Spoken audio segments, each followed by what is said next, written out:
By morning, an entire village was dead, and no one could explain why. When the sun rose over a small northern European settlement in the winter of 1349, nothing appeared disturbed at first glance. Doors were still closed, fireplaces had burned out naturally, and wooden tables held untouched meals prepared the night before. But inside each home, entire families lay lifeless in their beds, as if sleep had quietly claimed them all at the same moment.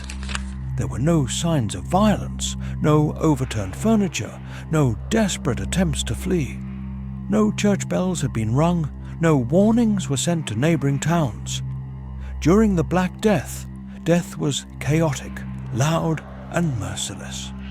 But this was different. This was orderly, silent, precise. Travelers who later arrived expecting shelter found only decay and an unnatural stillness hanging in the frozen air. Her chroniclers documented villages that vanished so completely their names were erased from records. Yet none could fully explain how an entire community could simply go to sleep and never wake again. Historians have proposed plague, toxic air, even contaminated water. But none of these theories fully explain the strange calm in which the dead were found. In a single winter night, an entire world ended quietly, leaving behind one of the most unsettling mysteries of medieval Europe. The first outsiders did not enter the village bravely. They entered cautiously, already uneasy from the unnatural stillness that greeted them. Merchants traveling a forest road had expected smoke rising from chimneys, the distant sound of livestock, perhaps even a church bell marking the hour. Instead, they found gates ajar and animals roaming freely, as if abandoned in haste. One man pushed open the door of the nearest cottage and immediately recoiled. Inside, a family sat exactly where life had left them. A father slumped over a wooden table, a mother collapsed beside the hearth, a child curled near the bench as though asleep. There was no blood, no sign of struggle, just bodies stiffened by time and cold. Word spread quickly among the small group, and with each house they opened, the horror deepened. Entire households frozen mid-routine, tools left on workbenches, a loaf of bread hardened beside an untouched knife. The church doors stood closed, but inside even the priest lay lifeless near the altar. It was not chaos they found, it was order interrupted. Fear turned to panic as the travelers realized this was no isolated tragedy. The plague was known, yes, but this felt different. Too quiet, too complete. They did not stay long. No prayers were spoken, no burials attempted. They fled, carrying with them not just news of death, but the far more disturbing truth. Whatever had taken this village had done so swiftly, silently, and without mercy. The news did not travel as a report. It spread as a warning. By the time the story reached neighboring towns, the details had already grown darker. People no longer spoke only of plague. They whispered of something unnatural. Entire households dead without screams. A priest found collapsed before the altar. No signs of struggle, no desperate attempt to flee. Medieval Europe was accustomed to mass death, yet this felt disturbingly different. Priests debated whether God had withdrawn his protection entirely from that place. Some claimed the air itself had been poisoned by divine wrath. Others muttered about wells tainted deliberately, or strangers seen days before the silence fell. Fear changed behavior almost overnight. Travelers refused to pass near the forest road. Farmers avoided trading with nearby settlements. In some towns, guards were posted not to keep enemies out, but to keep neighbors away. Rumours thickened the air that the dead had been found with darkened faces and blood at their lips, that no rats were seen among the corpses, that even the birds would not land on the rooftops. Whether true or not, the effect was immediate. Panic moved faster than infection. Villages began isolating themselves completely, locking gates at dusk, forbidding entry to outsiders. The abandoned settlement was left untouched, not out of respect, but out of terror. No priest returned to bless it. No lord claimed its land.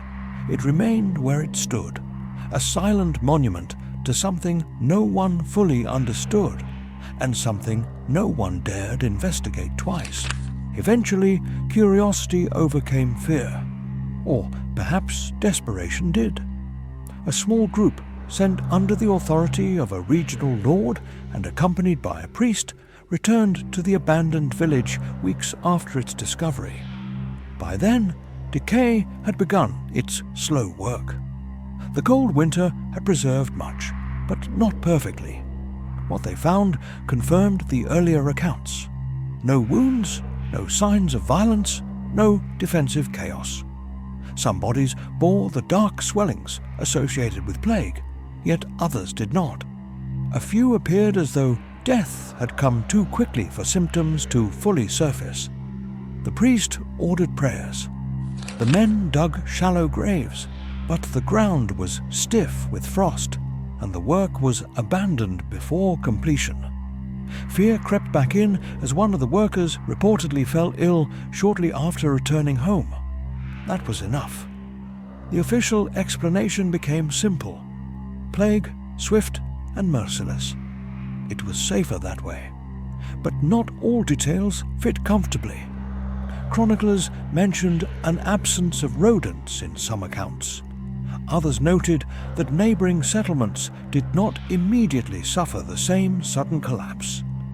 Over time, the Lord declared the land cursed and forbade resettlement. Taxes could not be collected from the dead, and the risk outweighed the reward. Gradually, maps ceased to mark the settlement. Records reduced it to a vague reference. A village lost in the year of pestilence. Within a generation, its name faded. Grass reclaimed the paths. Roofs collapsed inward. What had once been a living community became an empty scar in the forest, not destroyed by war, but erased by something quieter. Whether the cause was an extreme outbreak of pneumonic plague, contaminated water, or another now forgotten factor, history chose the simplest answer and moved on. The silence, however, remained. Centuries have passed, and the forest has long since swallowed what remained of that forgotten village. No marker stands where its church once rose. No cross bears the names of those who died without farewell. The Black Death is remembered in numbers, millions lost, cities emptied. Yet places like this survive only as faint lines in fragmented chronicles. Historians debate causes. Physicians reconstruct symptoms. Scholars reduce the terror to data. And still, something about that single night refuses to rest comfortably inside explanation. Perhaps it was pneumonic plague striking with brutal speed. Perhaps contaminated wells carried death silently through every household. Perhaps fear later distorted the details. But even the most rational answer cannot erase the image. Doors unopened at dawn, meals untouched. A bell that never rang because no one remained alive to pull the rope. What lingers is not the biology of disease, but the silence it left behind. A silence so complete it erased a community from memory itself. Somewhere beneath layers of soil and roots, beneath centuries of fallen leaves, the ground still holds that final winter night. No witnesses remain. No final words were recorded. Just a pause in history where life simply stopped. And sometimes, when historians reach the limits of certainty, All that remains is the uncomfortable truth that not every disappearance echoes loudly. Some vanish quietly enough that the world moves on, leaving only the shadows to remember.